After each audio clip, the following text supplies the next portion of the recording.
이 시간 우리에게 주시는 하나님 말씀 고린도전서 16장 13절에서 24절까지의 말씀입니다. 이 계시의 말씀을 읽어 드리는 가운데 살아계신 하나님의 음성을 듣는 시간이 되시기 바랍니다. 깨어 믿음에 굳게 서서 남자답게 강건하라. 너희 모든 일을 사랑으로 행하라. 형제들아, 스데바나의 집은 곧 아가야의 첫 열매요 또 성도 섬기기로 작정한 줄을 너희가 아는지라. 내가 너희를 권하노니 이 같은 사람들과 또 함께 일하며 수고하는 모든 사람에게 순종하라.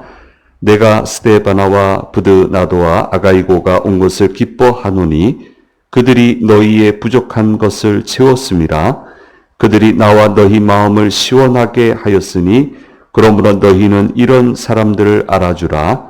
아시아의 교회들이 너희에게 문안하고 아굴라와 브리스가와 그 집에 있는 교회가 주 안에서 너희에게 간절히 문안하고 모든 형제도 너희에게 문안하니 너희는 거룩하게 입맞춤으로 서로 문안하라. 나 바울은 친필로 너희에게 문안하노니 만일 누구든지 주를 사랑하지 아니하면 저주를 받을지어다. 우리 주여 오시옵소서. 주 예수 그리스도의 은혜가 너희와 함께하고 나의 사랑이 그리스도 예수 안에서 너희 무리와 함께할지어다. 아멘.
잡으로 위하여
알리는 말씀 먼저 전해드리겠습니다.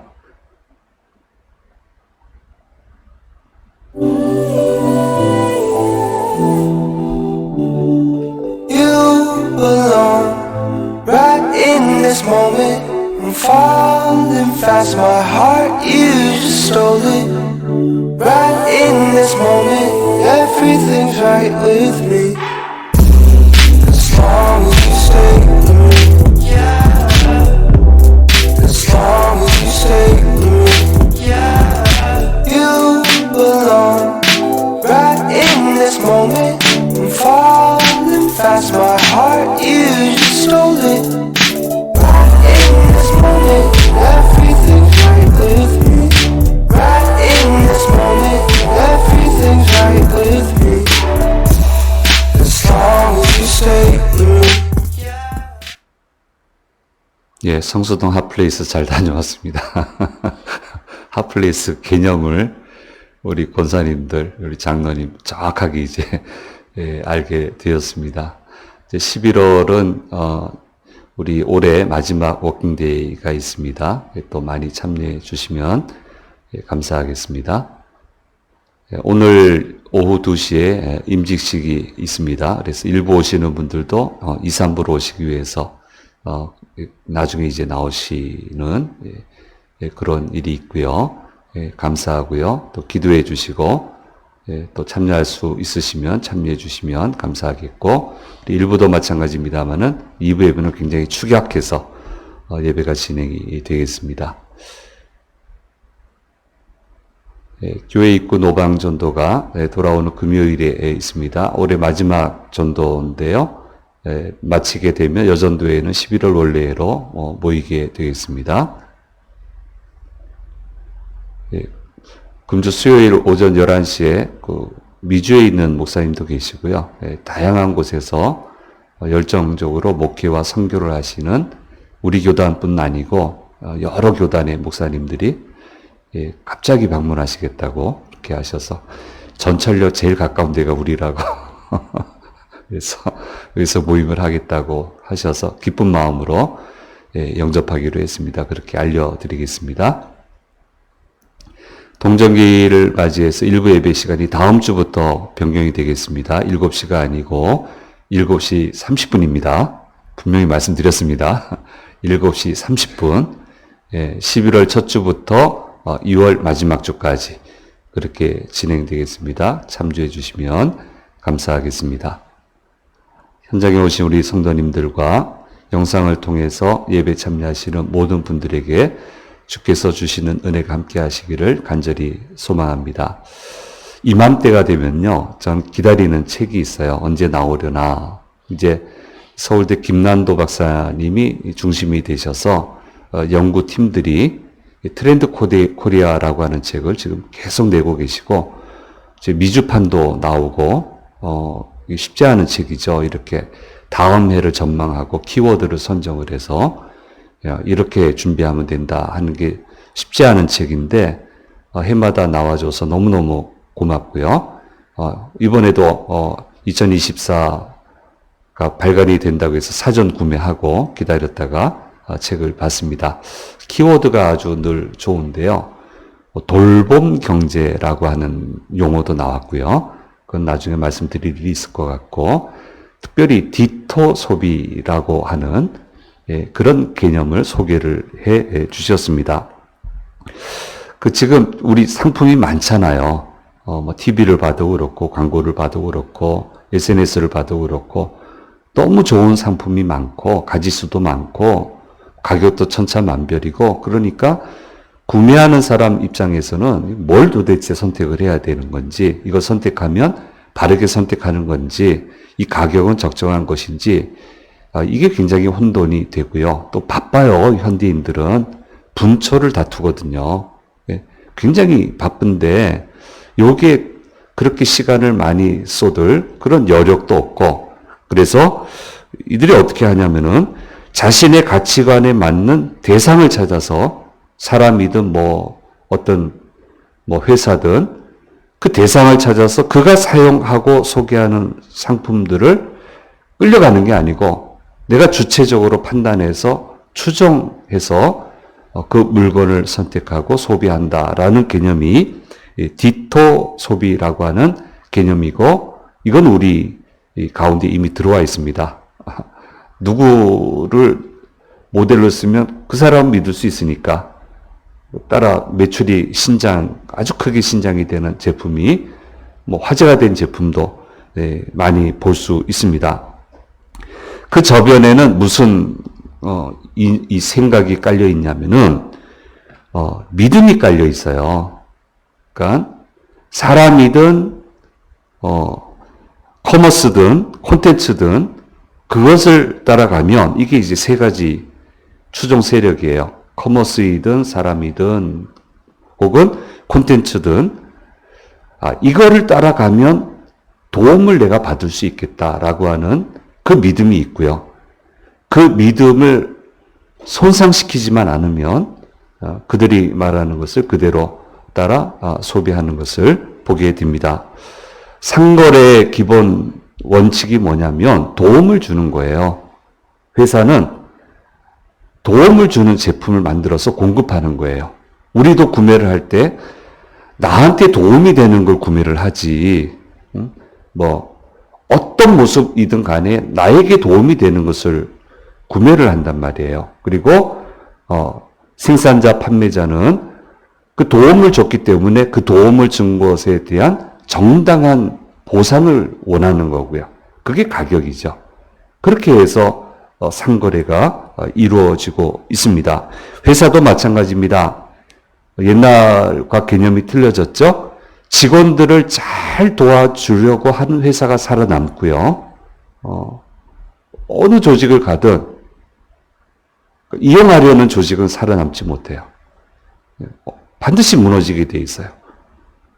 근데 어떻게 하든 도와주려고 하는 회사가 살아남고, 또 회사 입장에서도 회사를 잘 도와주는 직원들을 그들을 선택을 하고 그들이 끝까지 가는 거예요. 여기에 이제 긴장과 갈등이 있습니다만은 기본 원리는 그렇습니다.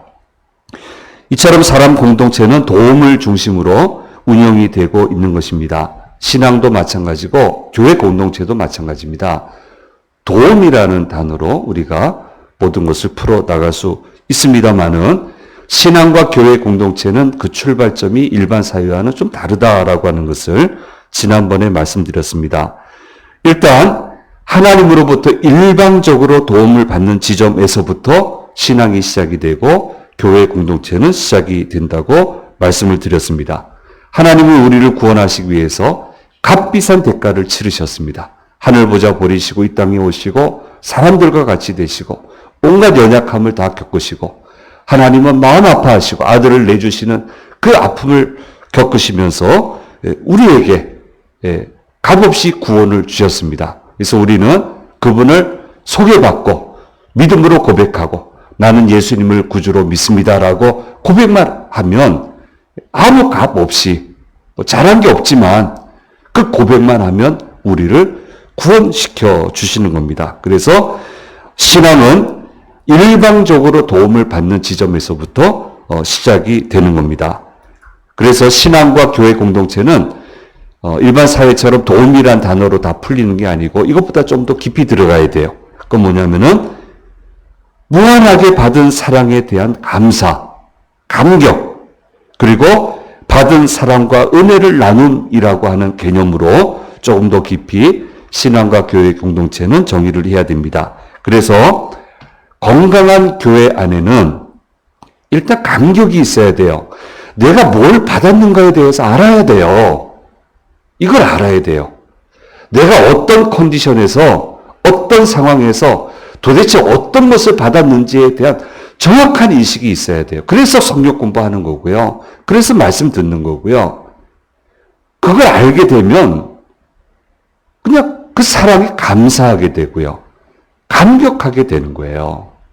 그리고 사람이 감동이 몰아오면은 그다음부터는 자연스럽게 받은 사랑을 나누게 돼 있어요.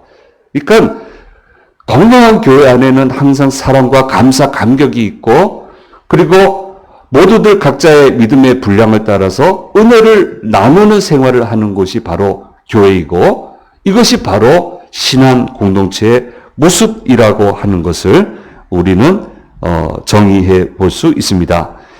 이것을 제대로 실천할 수 있는 신앙인이 참된 신앙인이고 이것을 제대로 이행해 가는 교회가 제대로 된 교회이고 이런 신앙인과 교회 공동체에게 하나님은 더 큰 기회를 주시는 것입니다. 그러니까 알아야 돼요. 도대체 내가 무엇을 받았는지 그거 받을 때 내 컨디션이 어떠했는지 어떻게 감사 안 할 수가 있어요? 어떻게 감격 안 할 수가 있겠어요? 그러면 모든 게 풀려가거든요. 하나님은 바로 그 상태에서 모든 게 풀려가게 디자인하셨단 말이에요. 그러니까 그게 무너지면 풀려나가질 않아요.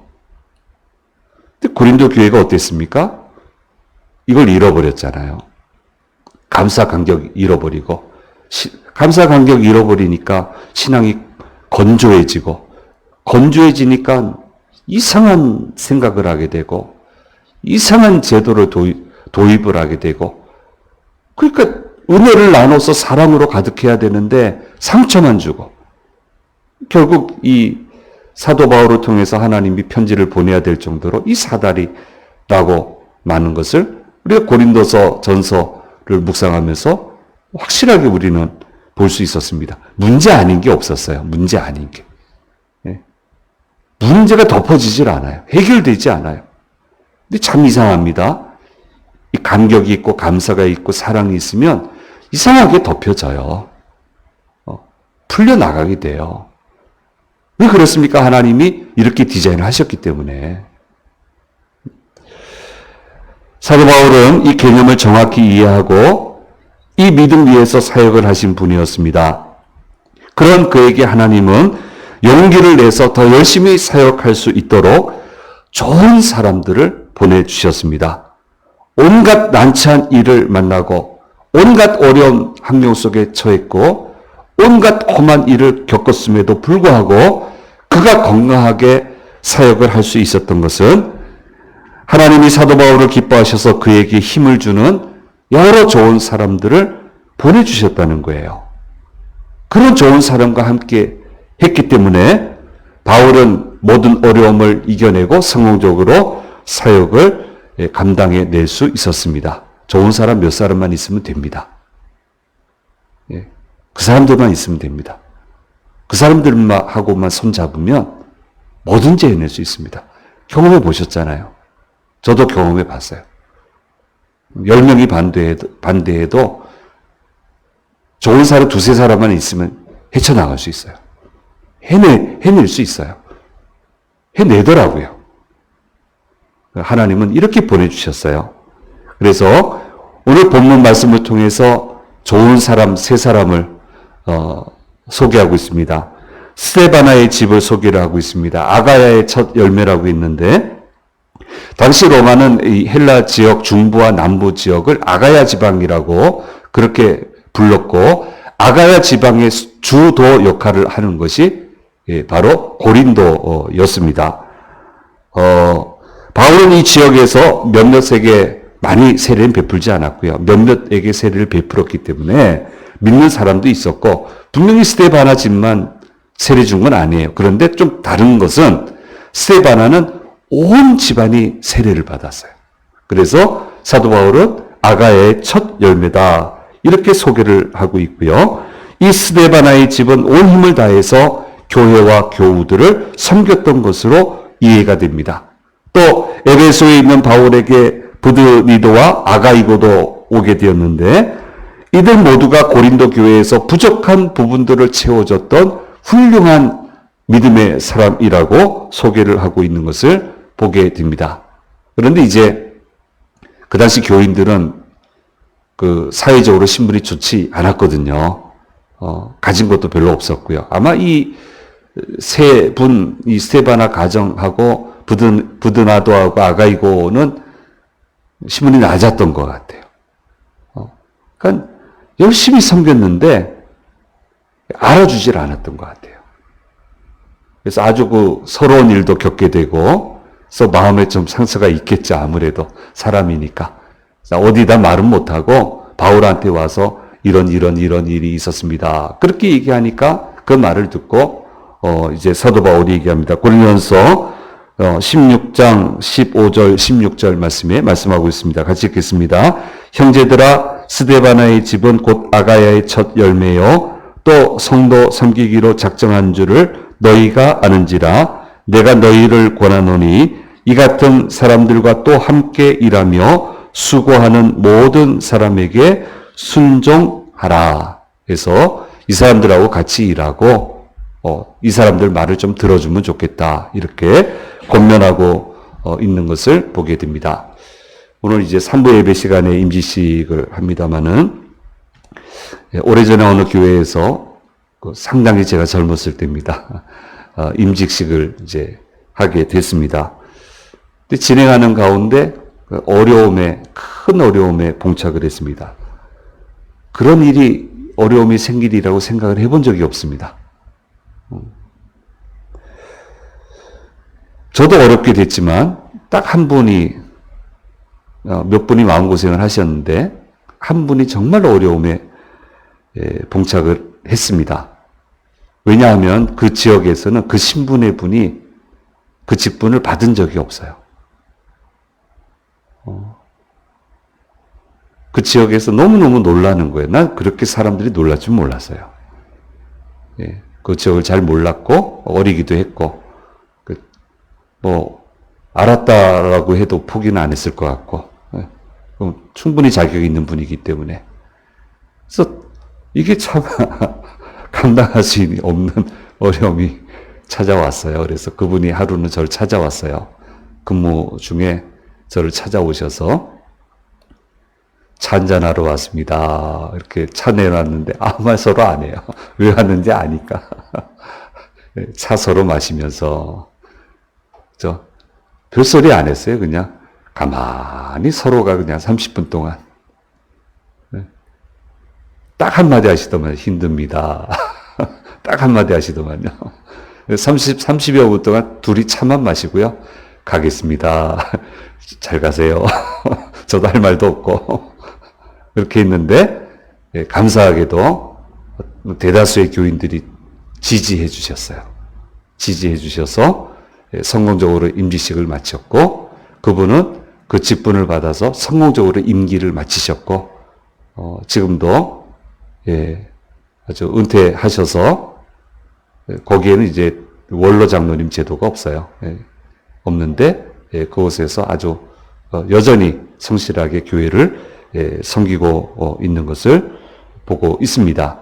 그리고 나서 그 이후에 그 지역에서 이제 저희가 했으니까 저기도 했는데 왜 우리는 안 되냐고 하셔가지고 그 신분에 해당되는 분에 대한 임직의 문이 활짝 열렸고 정말 좋은 분들이 계속 배출돼서 균형 있게 잘 사역을 하고 계시는 것을 보게 됩니다. 그래서 간곡하게 하나님은 사도 바울을 통해서 부탁하고 계십니다. 좋은 믿음의 사람이 되라고. 하나님은 내가 좋은 믿음의 사람이 돼야 좋은 믿음의 사람을 보내주세요. 내가 좋은 믿음의 사람이 안 되면 좋은 사람이 와도 알아채지 못해요. 다 놓쳐요. 그럼 힘있게 가지 못합니다. 사람 사는 데는 좋은 사람이 있어야 돼요. 정말 좋은 사람이 있어야 돼요. 그런 사람은 하나님이 보내주시는 거예요. 그래서 간곡하게 얘기합니다. 좋은 믿음의 사람이 돼야 된다. 교회는 좋은 믿음의 사람이 모이는 곳이 돼야 된다. 그래서 우리 서두에 4가지로 얘기를 하고 있습니다. 끼어있는 사람이 좋은 믿음의 사람이다. 영적으로 늘 끼어있는 사람이다. 기도가 살아있고 예배에 끼어있는 사람이고 늘 영적인 긴장감을 놓치지 않는 사람이 좋은 믿음의 사람이다. 라고 하는 것을 얘기를 하고 있습니다. 둘째로 믿음에 굳게 서는 사람이라고 얘기하고 있습니다. 믿음에 굳게 선다고 하는 것은 하나님의 말씀 위에 굳게 선다는 거예요. 자기 생각에 자기 가치관에 굳게 서는 게 아니고 하나님의 말씀이 굳게 서서 그렇게 살아가면 고린도 교회와 같은 일이 절대로 생기지 않는다라고 하는 것을 얘기를 하고 있습니다. 셋째로 남자답게 강건한 사람이 좋은 믿음의 사람이라고 얘기하고 있습니다. 하나님의 말씀 외에는 흔들리지 않는 사람입니다. 하나님이 아니라고 하시면 하지 마세요. 내 거 안 됩니다. 내 거 되는 거 보셨습니까? 인생 허비하고 물질 허비하고 정력 허비할 뿐입니다. 그 절대 내 거 안 됩니다. 하나님 하지 말라는 거 하지 마세요. 제발 하지 마세요. 왜 그 아까운 인생을 그렇게 쓰세요? 그러니까 하나님이 아니라고 하면 그냥 접어요. 근데 하나님이 해야 된다 하면 끝까지 갑니다. 하나님의 일이 처음부터 될 거라고 생각돼서 시작되는 일이 몇 개나 되겠어요. 다 안 될 것뿐이지. 말씀하셨으니까 하는 거지. 근데 가다 보면 붙어요, 자꾸. 일이 되게끔 자꾸 붙는다니까요. 그렇게 해서 역사가 일어난단 말이에요. 그러니까 좀 일희일비하지 말고 남자답게 강건하면 좋겠다. 그게 좋은 믿음이다. 그리고 네 번째, 무엇을 하든 그리스도의 사랑으로 하는 사람이 좋은 믿음의 사람이다. 무엇이든지 사랑의 관점에서. 그러려면 늘 감격이 있어야 돼요. 감격이 있으려면 예배 성공해야 돼요. 그 모든 게 풀려요. 모든 걸 풀어나갈 수가 있어요. 이런 좋은 믿음의 사람이 꼭 좀 되면 좋겠다라고 하는 당부의 말로 고린도 전서의 편지를 마무리를 하고 있습니다. 이런 좋은 믿음의 사람이 바울이었고 스데바나 집이었고 부드나도였고 아가이고였다라고 얘기를 하고 있고 이런 특징을 가진 좋은 믿음의 사람들이 힘을 모아 이루어낸 것이 바로 종교개혁입니다. 종교개혁은 한 사람이 하겠다 해서 될 수 있는 게 아닙니다. 여건이 되니까 그 전에 하겠다는 사람은 다 죽었고 요 시점에 좋은 믿음의 사람들이 곳곳에서 일어났어요. 이게 영적으로 이게 퍼졌어요. 그래서 성공할 수 있었단 말이에요. 기폭제가 마틴 루터가 기폭제가 된 거고 칼빈이 기폭제가 된 거지만 어쨌든 그런 좋은 믿음의 사람들이 일어나니까 그 몇몇 사람들이 여러 지역에서 일어나니까 기억이 되잖아요. 좋은 믿음의 사람이 힘을 모으니까. 이런 모습을 만들어 가야 된다라고 하는 것을 말씀하고 있습니다. 사랑하는 여러분, 좋은 사람이 함께해야 좋은 일들을 해나갈 수 있고 그곳에 좋고도 놀라운 결실을 하나님은 부어주시는 것입니다. 이것을 우리가 기억하고 우리 종교개혁 주일에 또 임직식 하는 주일에 내가 먼저 좋은 사람이 됩시다. 하나님의 사랑에 대한 감격을 늘 놓치지 맙시다. 그래서 우리 말씀처럼 깨어있고 믿음에 굳게 서고 남자답게 강건하고 무엇을 하든 그리스도의 사랑으로 할 때 우리 하나님 우리 각자에게도 정말 좋은 사람 보내주실 것이고 그리고 그 사람들과 힘을 모아서 좋은 역사를 좀 멋진 역사를 이루어가는 저와 여러분이 되기를 간절히 소망합니다. 기도하겠습니다. 귀하신 주님 감사합니다. 또 종교개혁주일 임직주일에 우리에게 말씀 주신 것 묵상했습니다. 좋은 믿음의 사람이 돼서 좋은 믿음의 사람들과 힘을 모아 역사를 이루어내는 저희들의 믿음의 삶, 귀한 믿음의 삶이 될 수 있도록 도우시고 인도해 주옵소서. 오늘 있는 임직식 모든 일정도 주관해 주시고 아름답게 주의 일꾼들을 세울 수 있도록 도와주시옵소서. 감사드리고 우리 주 예수 그리스도의 이름으로 기도드립니다. 아멘.